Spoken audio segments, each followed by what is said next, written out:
When I was 26, I got a divorce. I was married to my husband for 6 years, and I loved him with all my heart. Unfortunately, he didn't feel the same way. After he moved out, I became incredibly depressed. I loved my husband. I didn't want to get a divorce, and I didn't want to live in this house all alone.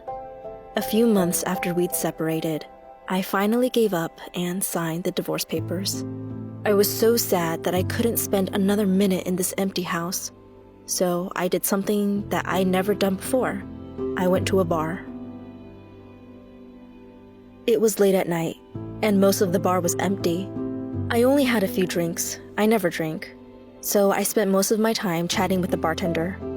I mentioned to her that I had just signed my divorce papers, and I noticed a man on the other end of the bar lift his head. He was very handsome. He had long black hair that almost went down to his shoulders and was wearing a red and black flannel. But I had just gotten divorced, literally, and I was in no position to be looking at other men. About 10 minutes later, he stood up and came to sit in the stool beside me. I was sort of nervous, not only about the fact that he was handsome, but because it was nearly 2 a.m, and we three were the only people left in here, and I wasn't sure that the bartender and I could handle this alone if things went awry. He introduced himself. His name was Adam, and he told me that he had just gotten divorced a year ago. We talked and vented to each other late into the night, and I felt a massive weight lifting off of my shoulders. It was so nice to have someone else to talk to about this who had been through the same thing, and I felt happy for the first time in months. It was strange, but as I was talking to him, I felt like I had known him for a lifetime. He told me all about his ex-wife Joanne, and how she'd completely broke his heart. We'd both married young, and we had a lot in common. We both agreed that we weren't ready to get into a new relationship, but a friend? That I could handle. After the bartender called the last call, we left, and I gave him my number and told him that if he ever needed someone to talk to, I was here. I went home to my empty house, which suddenly didn't feel so lonely. A few days later, I received a text from an unknown number late in the night. It was Adam, asking if I was available to talk. I called him, and we talked for hours. We found out that we had another thing in common. We never slept anymore. After my husband had moved out, I manifested a strange fear of the dark, and being able to talk to Adam seemed to chase that away. This became an almost nightly occurrence, and soon, we were getting really close. We told each other everything, and I found myself telling him things that I hadn't even told my closest friends. I was happier than I had been in a long time, and I was incredibly thankful for my new friend. After a couple of weeks of that, he invited me to come to a company picnic at his work. He worked in finance, and he was pretty far up the ladder, and that worried me a little, let alone the fact that we were just friends, and I hadn't seen him in person since the first time we'd met. But I agreed to go, and I was excited. The day of the picnic quickly came, and Adam and I made our way there. It was a little awkward at first. We had really only spoken on the phone for the last 3 weeks, and it was strange to be spending time with him in person. But as the day progressed, I remembered why I'd gotten attached to him so quickly. He was charming, smart, funny, and so attractive that it was intimidating. All of his coworkers loved me, and they asked quite a few times if we were dating, but we kept asserting that we were just friends. In the evening, he dropped me off at home, and he thanked me for coming with him. I assured him that I was happy to do so, and I had fun with him. As I was about to leave, he stopped and told me that he was so thankful to have met me, and that he wanted to start spending more time with me if I wanted to. After that, we saw each other every chance that we got. We went to museums, art shows, the movies, restaurants, pretty much anywhere that we could together. He was my absolute best friend, and I liked spending time with him more than anyone else.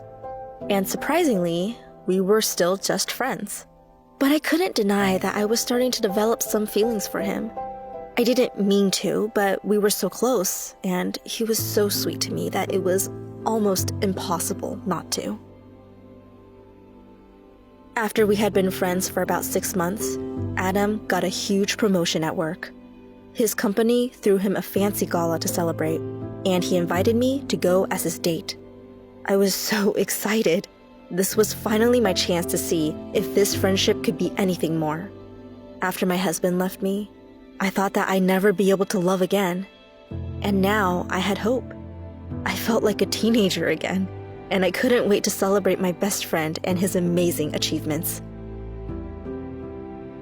Adam picked me up, and he looked so handsome. He told me that I looked beautiful, and it was the first time he ever said anything like that to me. The night was absolutely magical. We had so much fun, and we even ended up slow dancing. The feelings that I had started to develop for him were unstoppable. He took me home and walked me to my door. I thanked him for taking me and told him how proud of him I was. Suddenly, completely out of nowhere, he kissed me. I was on cloud 9. I knew that my feelings for him had to be for a reason. We said goodnight and he went home. That was the first night since my husband had left me that I fell asleep with a smile on my face. The next morning I woke up to a missed call from Adam and a voicemail. He was asking if I wanted to go to dinner with him that night to discuss our relationship. I was so excited. Finally, after 6 months, our relationship was going to blossom. I met him at the restaurant, and as soon as I sat down with him, it was obvious that something was wrong. The look on his face was so transparently devastated that it made me a little nauseous. We ate dinner, and I was just waiting for him to bring up what was wrong. It was an agonizing wait, and I had an awful feeling about this. After what seemed like forever, he told me that he had started talking to Joanne again. He said that they were just talking as friends first, but now the conversation had started to shift to talking about making their relationship work again. I was gutted.